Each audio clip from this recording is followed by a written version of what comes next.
یہ میرا دور گھبرائے ہوئے لوگوں کا دور ہے، پریشان لوگوں کا دور ہے۔ ڈپریشن کے مریضوں کی تعداد 65% تک پہنچ گئی ہے۔ اس قدر زیادہ لوگ ڈرے ہوئے، پتہ نہیں کیا ہوگا۔ جو غریب ہو گیا وہ جانتا ہے شاید کبھی بھی میرا ہاتھ نہیں پڑے گا، جو بیمار ہو گیا وہ سمجھتا ہے کہ شاید کبھی تندرست نہیں ہوگا۔ تو کمزوری آ گئی اور تیزی کے ساتھ آئی۔ ٹی وی پہ بیٹھے لوگوں نے بھی کمزور کیا۔ پھر ایک تعویذ دھاگے والے تھے، انہوں نے بھی کہہ دیا تینوں کسی نے کچھ کیتا ہے۔ وہ بھئی کنے کیتا ہے؟ کہندا ہے مینوں حکم ہی نہیں، مینوں تے شرارت دا حکم سی وہ میں کر چھڑی، تینوں کسی نے کچھ ہے۔ اب تو سوچتا رہ، جتنے تیرے دشمن ہیں تو ان کی لسٹ بنا لے۔ تو شرارتیں ہوئیں، لوگ کمزور ہوئے، افکار کے اندر کمزوری آئی۔ رسول کریم صلی اللہ علیہ وسلم لوگوں کو طاقتور کرتے، توکل کا درس دیتے، توحید باری تعالیٰ کے ستھرے جذبے حضور اپنے غلاموں کو عطا فرماتے، ان کی فکری حضور تربیت فرماتے، فکری۔ اللہ کے رسول صلی اللہ علیہ وسلم غار ثور میں موجود ہیں، ساتھ سیدنا صدیق اکبر رضی اللہ تعالیٰ عنہ۔ کفار جو گرفتار کرنے والے تھے، پیچھے لگے ہوئے تھے، وہ غار ثور کے دروازے تک آ گئے۔ جس طرح ڈاکٹر بول دیتا ہے، وہ کہہ دیتا ہے کہ اب جناب مشکل ہے، اگلے ہفتے آپ چلے جائیں گے، تو وہ جو کمزور لوگ ہیں انہوں نے اگلے ہفتے کیا جانا ہوتا ہے، وہ جب ڈاکٹر بتاتا ہے اسی وقت ہی فوت ہو جاتے ہیں۔ وہ کہتے ہیں اگلا ہفتہ تو لیٹ ہے، اسی وقت ہی سمیٹ لیتے ہیں سامان سفر۔ اور کچھ لوگ ایسے تھے، ڈاکٹر نے کہا کہ جناب آپ کی رپورٹس بتاتی ہیں کہ آپ بہت جلدی چلے جائیں گے، تو انہوں نے کہا جناب آپ جو کہہ رہے ہیں اپنے علم کے مطابق کہہ رہے ہیں، پر ہونا تو وہ ہے جو میرا رب کریم چاہے گا۔ یہ وہ جذبات ہیں جو ہمیں رسول کریم علیہ السلام نے عطا فرمایا۔ دیکھو حضرت ابوبکر صدیق رضی اللہ تعالیٰ عنہ کے ساتھ حضور غار ثور میں موجود ہیں۔ کفار جو گرفتار کرنے والے ہیں وہ دروازے تک آ گئے، بالکل دروازے تک۔ جناب صدیق اکبر رضی اللہ تعالیٰ عنہ ان کو دیکھ کر تھوڑا سا گھبرائے، اپنے لیے نہیں، ذات مصطفیٰ کے لیے گھبرائے، کہیں حضور کو کوئی تکلیف نہ پہنچ جائے، تھوڑا گھبرائے۔ یا رسول اللہ وہ تو قریب آ گئے، اور اگر انہوں نے پیروں کی جانب جھک کر دیکھا تو وہ تو ہمیں دیکھ لیں گے۔ بالکل سرانے پہنچ گئے، یہ آ گئے، کھڑے ہو گئے، اور درمیان میں پردہ کیا ہے؟ مکڑی کا جالا، اور مکڑی کا جالا پھونک سے بھی اڑ جاتا ہے، تو مکڑی کا جالا بیچ میں۔ حضور وہ تو پہنچ گئے، ذرا جھک کر کے دیکھیں گے تو وہ تو ہمیں پکڑ لیں گے۔ اب یہ وقت تربیت ہے، اور وہ تربیت جو محبوب نے اپنے اس عظیم صحابی کی فرمائی، اس تربیت کو میرے رب کریم نے قرآن مجید میں بیان فرمایا۔ حضور فرماتے ہیں، رب فرماتا ہے کہ فرمایا محبوب نے، فرمایا لا تحزن، ابو بکر گھبرانا۔ یہ ایک موقع ہوتا ہے جب انسان کو گھیر لیتی ہیں مشکلات چاروں جانب سے، اور جو بھی آتا ہے وہ اسے مایوس ہی کرتا ہے، لیکن حالات کے سہمے ہوئے لوگوں کو بتا دو حالات بدل جاتے ہیں، ایک جیسے نہیں رہتے۔ کہا لا تحزن، ابو بکر گھبرانا، کیوں؟ ہماری فوجیں آ کے انہیں پکڑ لیں گی، یا اندر ہمارے پاس کوئی ایسا اسلحہ موجود ہے کہ ہم ان پر چھوڑ دیں گے تو یہ مر جائیں گے۔ لا تحزن، ابو بکر گھبرائیے مت۔ کیوں نہ گھبرائیے؟ اس لیے کہ ان اللہ معنا، بے شک اللہ ہمارے ساتھ ہے۔ جن کے ساتھ رب ہو انہیں گھبرانا نہیں چاہیے۔ انہیں گھبرانا، یہ جو مسلح کی قوت ہوتی ہے، یہ دعا کی طاقت ہوتی ہے، دعا صلاح المومن، یہ جو قوت ہوتی ہے انسان کے پاس، یہ جو اس کے پاس ہتھیار ہوتا ہے کہ آج رات منا لوں گا میرا رب کرم فرما دے گا، یہ جو اس کے پاس قوت ہوتی ہے یہ اسے کمزور نہیں پڑنے دیتی، اسے طاقتور رکھتی۔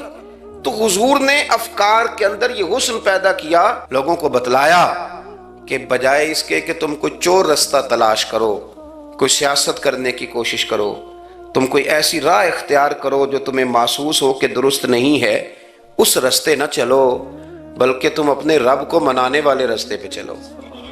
اور ترمذی شریف میں حدیث ہے، حضرت انس بن مالک رضی اللہ تعالیٰ عنہ فرمانے لگے کہ کریم محبوب علیہ السلام فرماتے ہیں کہ اپنے دکھڑے دنیا داروں کو نہ بتانا، سیٹھوں، نوابوں، چودھریوں، چاپلوسی کرنے کی ضرورت کوئی نہیں۔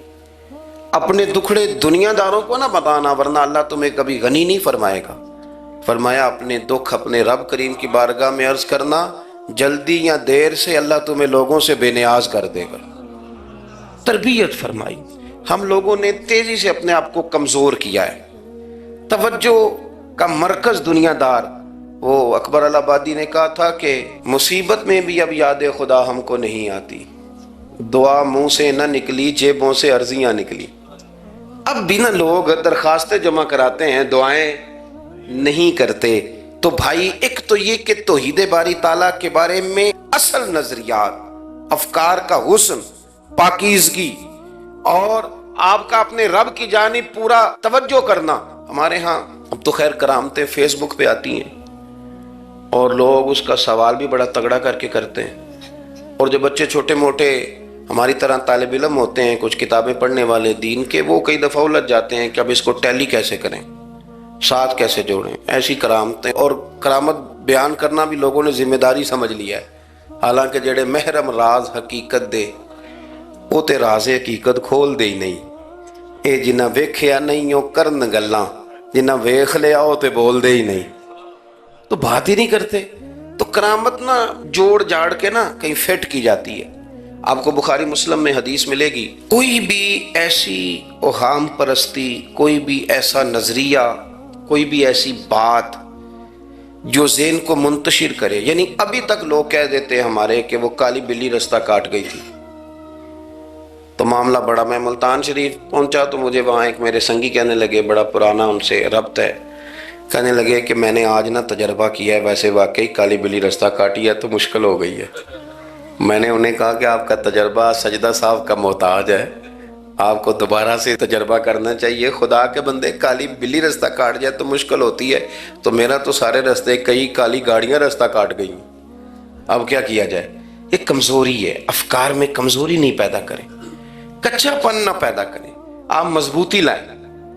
بخاری مسلم میں آپ کو حدیث ملے گی، سرور کائنات علیہ السلام کے صاحبزادے جناب ابراہیم علیہ السلام وصال فرما گئے، اور کیفیت یہ تھی کہ انہوں نے حضور کی مقدس گود میں آخری سانس لیا، داڑھی مبارک محبوب کی آنسوؤں سے بھر گئی۔ حضرت انس کہتے ہیں عرض کی یا رسول اللہ آپ بھی آنسو بہاتے ہیں؟ فرمایا میرا بیٹا گیا ہے تو آنسو نکل آئے ہیں، ورنہ میری زبان پہ وہی جاری ہے جس سے میرا رب راضی ہوتا ہے۔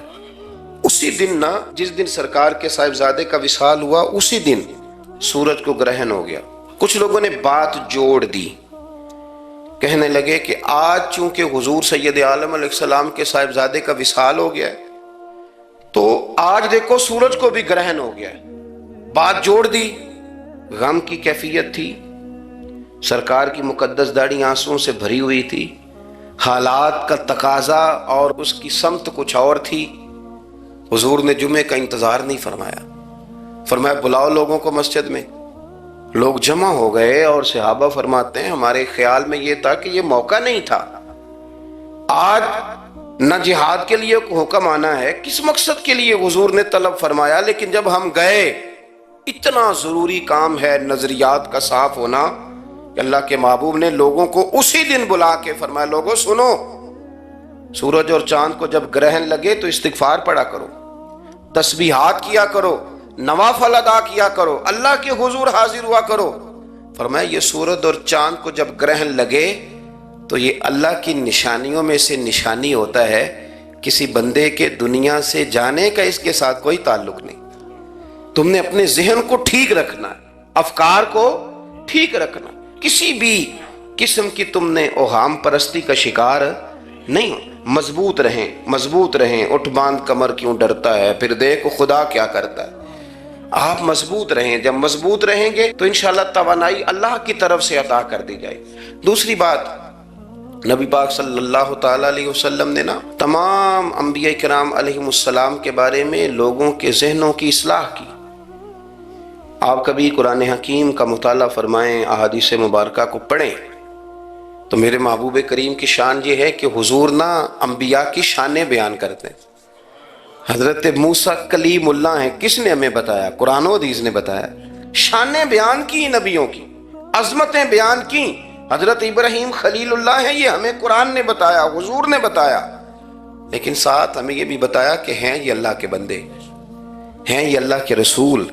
نبی پاک صلی اللہ تعالیٰ علیہ وسلم نے افکار اور نظریات انبیاء کے بارے میں لوگوں کے درست فرمائے۔ مجموع الزوائد میں حضرت مولا علی شیر خدا رضی اللہ تعالیٰ عنہ کی حدیث مروی ہے، ایک بدو آ گیا حضور کی بارگاہ میں کچھ مانگنے کے لیے۔ مولا کائنات رضی اللہ تعالیٰ عنہ فرماتے ہیں سرکار جب کسی بات کا جواب نہ دینا چاہتے تھے تو خاموش ہو جاتے تھے، کچھ دیر خاموش رہتے تھے، اور حضور کا خاموش رہنا بھی ہمارے محدثین نے محفوظ کیا ہے۔ اقسام حدیث میں سے ایک حدیث ہے جسے حدیث تقریری کہا جاتا ہے، وہ حدیث ہے جس میں حضور خاموش رہے، کوئی کام کیا گیا تو سرکار خاموش رہے۔ حضرت مولا علی کہتے ہیں حضور نہ خاموش ہو گئے، لیکن چونکہ دیہاتی تھا، سادہ تھا، اس نے جب بار بار گفتگو چھیڑنا چاہی تو پھر حضور نے فرمایا چل پھر مانگ لے کیا مانگتا ہے، مانگ لے پھر کیا مانگتا ہے، کر سوال۔ دیہاتی تھا، سادہ آدمی تھا۔ مولا کائنات فرماتے ہیں ہمیں یوں لگا کہ اب نہ یہ آخرت اپنی سوار جائے گا، جنت کا سوال کرے گا، لیکن بڑا ہی سادہ تھا۔ مانگنے پہ بھی آیا تو کیا مانگا، کہنے لگا یا رسول اللہ صلی اللہ علیہ وسلم میں نے سفر کرنا ہے، مجھے ایک اونٹنی عطا کر دیتے۔ حضرت سلطان باہو سے کسی نے کہا کہ بڑے لوگ مرید ہوتے ہیں، تو فرمانے لگے رابطہ طالب کوئی نہیں ملیا، جو ملیا طالب زرد آؤ۔ تو بہت سارے لوگ ایسے آتے ہیں جو کامل شیخ کے پاس بھی آ کے کہتے ہیں دکان کوئی نہیں چلتی، یہ تو کسی سیٹ سے مشورہ کر لیتے، کاروبار چلانے کا آپ کو ڈھنگ بتا دیتا۔ یہ یہاں آ کے بھی آپ نے یہی سوال کیا، یہاں پہنچ کے بھی یہی سوال۔ تو نبی پاک صلی اللہ تعالیٰ علیہ وسلم سے کہنے لگا ایک اونٹ دے دیں آنے جانے کے لیے۔ حضرت علی کہتے ہیں ہمیں بڑا افسوس ہوا، یار تو آیا کہاں پہ ہے اور تو مانگ کیا رہا ہے، تو بارگاہ دیکھ اور اپنا سوال دیکھ، تو کہاں کھڑا ہے، کیا مانگ رہا ہے۔ حضور مسکرائے اور مسکرا کر کے فرمایا کہ اونٹ تجھے دیا، چل کچھ اور بھی مانگ لے۔ حضرت علی کہتے ہیں ہم نے کہا اب جنت مانگے گا یہ حضور سے، تو بڑا ہی بھولا تھا، کہنے لگا جی اگر آپ کچھ اور بھی دینا چاہتے ہیں تو اونٹ پہ ڈالنے کے لیے کجاوا بھی دے دیں۔ تو حضرت مولا علی شیر خدا فرماتے ہیں ہمیں پھر بڑا افسوس ہوا کہ یار دیکھو اتنا چانس ملا ہے پھر کھو دیا ہے۔ رسول کریم علیہ السلام بھی مسکرائے، اور سرور کائنات کی جو مسکراہٹ ہوتی تھی وہ نہ خوشیاں تقسیم کرتی تھی۔ اعلیٰ حضرت رحمت اللہ علیہ فرماتے ہیں جس کی تسکین سے روتے ہوئے ہنس پڑے، جس کی تسکین سے روتے۔ اب یہاں سوال پیدا ہوتا تھا کہ پھر اس مسکراہٹ کے لیے تو انتظار کرنا پڑتا ہوگا کہ حضور مسکرائیں تو روتے ہوئے ہنسیں، تو اگلا شعر بھی ہے اور جواب بھی ہے۔ فرمانے لگے جس کی تسکین سے روتے ہوئے ہنس پڑیں اس تبسم کی عادت پہ لاکھوں سلام۔ یہ تو عادت ہے حضور کی، یہ تو عادت ہے مسکراتے رہنا۔ تو حضور بھی زیر لب مسکرائے۔ تیسری دفعہ میرے کریم نے پھر فرمایا چل مانگ لے کچھ، تجھے ایک چانس اور دیتے ہیں۔ پر مولا کائنات فرماتے ہیں بڑا ہی بھولا تھا، تیسرا چانس ملا، گویا گولڈن چانس ملا، لیکن پھر بھی وہیں کا وہیں رہ گیا۔ کہنے لگا ٹھیک ہے اگر آپ کچھ اور بھی دینا چاہتے ہیں تو میرا سفر لمبا آنے جانے کا خرچہ بھی دے دے۔ اللہ اکبر۔ اب حضور عقائد کی بابت بتانے لگے کہ رسالت کے بارے میں، محبوب کے بارے میں عقیدہ کیسا ہونا چاہیے۔ تو حضور علیہ السلام فرمانے لگے تجھ سے تو وہ بنی اسرائیل کی بڑھیا ہی اچھی تھی۔ یا رسول اللہ صلی اللہ علیہ وسلم کون سی؟ تو حضور فرمانے لگے جناب موسیٰ علیہ السلام کو حکم ہوا ہجرت کریں، تو آپ جانے لگے، تو پھر ارشاد خداوندی ہوا کہ جہاں حضرت یوسف علیہ السلام مدفون ہے، آپ کا مزار پر انوار ہے، اگر آپ کو جانا ہے تو پھر ان کے تابوت کو بھی آپ نکال کر کے ساتھ لے جائیں۔ حضرت سیدنا موسیٰ علیہ السلام نے لوگوں سے پوچھا تمہیں پتہ ہے جناب یوسف کا مزار کہاں ہے؟ کسی کو نہیں پتا، ایک بوڑھی اماں ہے ضعیف العمر، اس کو خبر ہے۔ حضرت موسیٰ علیہ السلام نے اس سے کہا اماں تو بتائے گی کہ حضرت یوسف کا مزار کہاں ہے؟ تو کہنے لگی بتاؤں گی پر مفت نہیں بتاؤں گی۔ یہ حضور بیان کر رہے ہیں، بتاؤں گی پر فری میں نہیں بتاؤں گی، میں نا مفت تھوڑی بتاؤں گی۔ فرمایا چل تو اپنی قیمت بتا بتانے کی، تو کہنے لگی میں اس شرط پہ جناب یوسف کے مزار کا پتہ بتاؤں گی کہ آپ مجھے جنت میں وہ والا گھر دیں گے جس کے پڑوسی جناب موسیٰ علیہ السلام ہو. آپ کے پڑوس میں گھر چاہیے. تجھ سے تجھی کو مانگ کے میں نے مانگ لی ساری کائنات. وہ والا مکان چاہیے جس کے پڑوسی آپ ہوں. تو حضرت موسیٰ کلیم فرمانے لگے اماں چل جنت مانگ, تو نبیوں کے قریب مکان مانگ رہی ہے, وہ تو بڑا اونچا درجہ ہوگا, تو بڑی دور پہنچ گئی, اتنی بڑی سوسائٹی میں پلاٹ مانگ لیے, وہاں پہنچ گئی. تو بوڑھی کہنے لگی ٹھیک ہے, پھر اگر یہ معاملہ ہے تو پھر ختم ہو گئی بات. اگر آپ نہیں بتاتے تو جائے میں بھی نہیں پتہ بتاتی. جب وہ اڑ گئی, ٹھہر گئی, اور اڑی بھی کس طرح, یہ بھی میرے اللہ کی توفیق. میری طلب بھی تو تیرے کرم کا صدقہ ہے, میری طلب بھی تو تیرے کرم کا صدقہ ہے. یہ پاؤں اٹھتے نہیں بلکہ یہ اٹھائے جاتے ہیں. تو وہ کہنے لگی میں نہیں پھر بتاتی, آپ کسی اور سے پوچھ لیں. جناب موسیٰ خاموش ہوئے تو ارشاد خدا بندی ہوا, کلیم اپنے پڑوس میں مکان دینے کا وعدہ آپ کر لیں اور مکان انہیں میں عطا کر دوں گا. تو حضور سید عالم صلی اللہ تعالی علیہ وسلم نے اس بدو کی موجودگی میں تربیت فرمائی صحابہ کی. یہ چیزیں بھی حضور نے عطا فرمائی. لیکن جب تمہیں کہا جائے مانگو تو پھر یہ کریم رسول کا دروازہ ہے. مانگیں گے مانگے جائیں گے اور منہ مانگی پائیں گے. سرکار میں نہ لا ہے نہ حاجت اگر کی.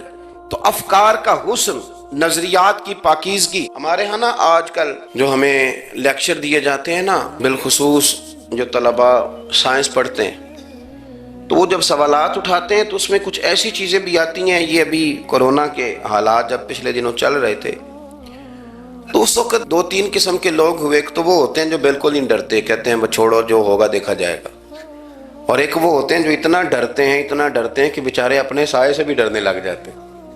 تو یہ دونوں باتیں جو ہیں یہ درست نہیں ہیں. درست کیا ہے کہ آپ احتیاط بھی کریں گے پر بھروسہ اپنے رب کریم کی ذات پر کریں, بھروسہ اللہ. تو لوگوں کو ڈرایا جاتا ہے اور جو خوف پھیلایا جاتا ہے ہمارے ہاں وہ بڑا عجیب قسم کا انداز ہے. قبر کو کھڑکی کوئی نہیں ہوتی, دروازہ کوئی نہیں ہوتا, آکسیجن کیسے جائے گی. یا آپ کبھی ٹویٹر پر مختلف بڑے لوگوں کے پیغامات دیکھیں تو موت کے بارے میں جب وہ چیزیں شیئر کرتے ہیں تو عجیب سا رنگ اس کا محسوس ہوتا ہے کہ اللہ جانے یہ بیچارہ کہاں کھڑا ہو گیا ہے. اور خوف, اور لوگ اس کا ذہن بنا کے ڈرتے ہیں. ڈرنا چاہیے, ضرور ڈرنا چاہیے, لیکن ایک بات یاد رکھیں, حضرت مولا علی فرمایا کرتے تھے کہ ڈرنا تو اپنے اعمال سے چاہیے اور ان کو درست کرنا چاہیے. ڈرنا تو اس چیز سے چاہیے کہ کیا ہم نے وہ راستہ اختیار کیا ہے جو قبر کو بالکل تنگ کر دے گا, جو جہنم کے گڑھوں میں سے گڑھا بنا دے گا. اگر وہ راستہ ہے اور اس پر آپ چلے ہوئے ہیں, آپ سخت ہو گئے ہیں, آپ نے سوچنا چھوڑ دیا ہے, آپ نے حقوق العباد کے معاملے کو ترک کر دیا ہے, آپ اپنی طبیعت کے لحاظ سے لوگوں کو ستانا مشغلہ بنا بیٹھے, آپ حلال حرام کی تمیز چھوڑ گئے, نگاہوں کی صفائی سے لے کر رزق حلال کو پیٹ میں لے جانے تک اگر غیر محتاط ہو گئے تو پھر تو خوف کھائیں. لیکن یہاں ان نظریات کی بابت جو حضور نے ہماری تربیت فرمائی, تو حضور نے ہمیں یہ نہیں فرمایا کہ میرا مومن ہو تو تم اسے کھڈے میں چھوڑ آؤ گے, ہو زندگی تقوی اور محتاط رہ کر گزارنے والا اور تم اسے کھڈے میں چھوڑ آؤ, یہ نہیں ہے. بلکہ فرمایا جو میرے مومن کی قبر ہوتی ہے روضہ تم من ریاض الجنہ, وہ تم اسے نا کھڈے میں نہیں چھوڑ کے آئے, باغ میں چھوڑ کے آئے ہو. آپ باغ کا تصور کریں پھر قبر کو سوچیں. نہیں, باغ میں چھوڑ کے, اور باغ بھی معمولی نہیں, جنت کے باغوں میں سے باغ, جنت کی کیاریوں میں سے روضہ تم من ریاض الجنہ. اب ذرا اس اینگل سے آپ اپنی قبر کو سوچیں, اس رویے کے ساتھ کہ اگر قبر آپ کی جنت کا باغ ہے تو باغ میں جاتے بندہ ڈرتا تو نہیں, اور باغ اتنا حسین ہے کہ جس میں پہلی آنکھ کھلے گی تو پہلی نظر اٹھے گی تو مدینے والے محبوب کا چہرہ نور نظر آئے گا. اتنا شاندار باغ, آپ اس کی رعنائی, اس کا حسن اور اس کی خوشبو کو ملاحظہ فرمائیں. تو حضور نے نا ہماری تربیت فرمائی. میں اکثر کہا کرتا ہوں احباب سے کہ انسان 10-15 سال کے بعد پردیس سے واپس لوٹے اور ماں اگر موجود ہو نا گھر میں, اتنا تگڑا استقبال کرتی ہے کہ مزہ آ جاتا ہے. اس کا بس نہیں چلتا, مکان بھی نہیں بنا دے, فلانی چیز بھی نہیں لے آؤ, میرا پتر آ رہا ہے, فلانی بھی. تو سالوں بعد بندہ گھر لوٹے تو ماں اتنا استقبال نہیں کرتی جتنا قبر میں اللہ کی رحمت بندے کا استقبال کرتی۔ اس لیے جب یہ سوچ بن گئی تھی نا صحابہ کی حصول جنت کی، تو پھر ان کو لگاؤ ہو گیا تھا، پھر دنیا کی زندگی، جاہ و جلال، مال و دولت اتنا زیادہ وقت نہیں رکھتا تھا ان کی نظر میں۔ پھر وہ سمجھ گئے تھے اس بات کو کہ کن فی الدنیا کانک غریب و عابر سبیل، سمجھ گئے تھے کہ یہ مسافر ہیں ہم یہاں، اور وہ پھر اتنا زیادہ اپنے ذہن پہ چیزوں کو سوار نہیں کرتے تھے، محسوس کرتے تھے کہ اتنی زندگی ان کی ہے، اتنی زندگی ان کی گزر گئی ہے، محسوس کرتے تھے، اور اس پر پھر وہ جو فوکس کرتے تھے وہ آخرت کے لیے کرتے تھے۔ ایک خاتون حضور کی بارگاہ میں حاضر ہوئی، یہ بھی سیاستہ میں آپ کو روایت ملے گی، بہت ساری کتابوں میں ہے لیکن اس کی اصل آپ کو بخاری شریف میں ملے گی۔ حضرت ابو ہریرہ رضی اللہ تعالیٰ عنہ فرماتے ہیں کہ خاتون آئی تو اس نے آ کر نا بڑے درد کے ساتھ حضور کی بارگاہ میں استغاثہ پیش کیا، عرض کرنے لگی یا رسول اللہ صلی اللہ علیہ وسلم میں نا مرگی کی مریض ہوں اور بڑی تکلیف میں ہوں۔ یہ جو مرگی کا مرض ہوتا ہے یہ اعصابی بھی ہے، جسمانی بھی ہے، ذہن کو کنٹرول کرتا ہے، اور انسان جسمانی طور پر بھی بالکل اس وقت جب دورہ ہوتا ہے مفلوج ہو جاتا ہے، ذہنی طور پر بھی خوشی غمی آنا جانا دشوار ہو جاتا ہے انسان کے لیے۔ تو وہ خاتون عرض کرتی ہے یا رسول اللہ صلی اللہ علیہ وسلم مجھے مرگی ہے، کریم آپ دعا فرمائیں رب مجھے شفا عطا کر دے۔ حضور دعا فرما دیا کرتے، اللہ تعالیٰ نے میرے محبوب کے وجود کو شفا بنایا تھا، لعاب دہن مولا علی کی آنکھوں پہ لگائیں تو رب کریم فوراً شفا عطا فرمائے۔ لیکن حضور نا تربیت جب کرتے نا، تربیت لوگوں کے بیچ، تو پھر نظریات کو، عقائد کو، افکار کو حضور غسل دیتے، وضو کراتے۔ یہاں بھی سرکار نے صحابہ کے بیچ اس خاتون سے گفتگو فرمائی، اور حضور فرمانے لگے اگر تو کہے تو میں دعا کرتا ہوں رب تجھے شفا دے دے گا۔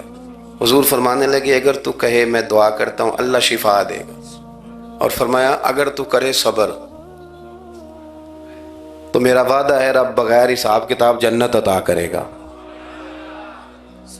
اب یہ سوچ ہے، یعنی ہمیں جب چانس ملتا ہے دنیا اور آخرت میں چیزوں کو عکس کرنے کا تو آپ نظر دوڑا لیں دائیں بائیں کہ لوگوں نے توجہات کہاں اپنی مرکوز کی ہوئی۔ حضور نے فرمایا اگر تو کہے تو رب کریم ہے وہ شفا دے گا، میں دعا کروں گا، اور اگر تو صبر کرے، مانا کیا کہ اگر تو مرگی کے ساتھ ہی گزارا کرے، اس کے ساتھ ہی وقت بتائے تو پھر رب تجھے جنت دے گا۔ یہ سمجھ لیں بات، اس پر غور کریں۔ وہ جو بیماری کو رحمت کہا گیا تو یہاں اس کا عملی مظاہرہ ہونے جا رہا ہے۔ حضور فرمانے لگے گر تو صبر کرے تو رب جنت دے گا۔ صحابہ کہتے ہیں اس بوڑھی نے ایک منٹ نہیں لگایا سوچنے کے لیے، فوراً عرض کرنے لگی، گویا عرض کرتی ہے حضور تھوڑی سی تو زندگی ہے، میں مرگی کے ساتھ ہی گزارا کر لوں گی، آپ دعا کریں رب مجھے جنت عطا کر دے، ہم میرے لیے جنت کی دعا کر دیں۔ تو صحابہ فرماتے ہیں حضور نے دعا کر دی، گویا وعدہ ہو گیا جنت کا۔ وہ عرض کرتی ہے یا رسول اللہ صلی اللہ علیہ وسلم جب مرگی ہوتی ہے تو میرے وجود سے کپڑا ہٹ جاتا ہے، ستر کا مسئلہ بنتا ہے، اس کے لیے آپ ضرور اللہ کے حضور عرض کریں۔ تو سرکار نے دعا کر دی۔ صحابہ فرماتے ہیں کہ وہ دیر تک موجود رہیں، دیر تک، حضرت عثمان غنی کے زمانہ مبارکہ تھا وہ بوڑھی موجود رہیں۔ جب بھی انہیں مرگی ہوتی تھی کپڑا اپنی جگہ پہ موجود رہتا تھا، اور جب ہم سے کوئی کسی جنتی کو دیکھنے کا سوال کرتا تھا تو ہم کہتے تھے اس بوڑھی کو دیکھ لو، اسے دنیا میں ہی حضور نے جنت کی بشارت عطا فرما۔ تو جو سمجھنے کی بات ہے وہ یہ ہے توحید، رسالت، قبر، حشر، اس کے بارے میں اپنے نظریات کو صاف ستھرا رکھیں۔ وقت تیزی سے بیت رہا ہے، وقت جو اپنی اس کی سپیڈ ہے اس کے ساتھ وہ گزر رہا، قریب ہوتے جا رہے ہیں لوگ قبر کے، آخرت کے۔ کرنے کا کام یہ ہے کہ ہمارے نظریات وہ ہوں جو ہمیں رسول کریم نے عطا فرمائے۔ حضرت فاروق اعظم رضی اللہ تعالیٰ عنہ جیسے دلیر آدمی حضور کے مقدس وجود پر موٹے بان کی چارپائی کے نشان دیکھ کے جب روئے ہیں تو حضور نے وہاں بھی تربیت فرمائی ہے۔ فرمایا عمر کیا تم پسند نہیں کرتے کہ اللہ آخرت کی ساری شانیں ہمیں ہی عطا کرے، اور دنیا میں ہم تھوڑی سی مشکل دیکھ لیں تو ان چیزوں کو ہم نے سمجھنا ہے، یہ چیزیں ہمیں جینے میں آسانی پیدا کریں گی، ہمارے لیے مددگار ثابت ہوں گی، ہمارے افکار کو یہ تازہ رکھیں گے۔ پھر بہت زیادہ الجھاؤ، بہت زیادہ پریشان ہونا، بہت زیادہ ڈپریشن کا شکار ہونا، بہت زیادہ ہمارا دنیاوی معاملات کے اندر تفکر کرنا یہ ہمیں کمزور نہیں کرے گا، بلکہ ہم توانا رہیں گے۔ اللہ کے حضور دعا ہے مالک کریم کہی ہوئی باتوں کو قبولیت کا درجہ عطا فرمائے۔ دوران گفتگو جام بھول گئے، اللہ ہمارے ساتھ درگزر والا معاملہ فرمائے۔ آخر دعوانا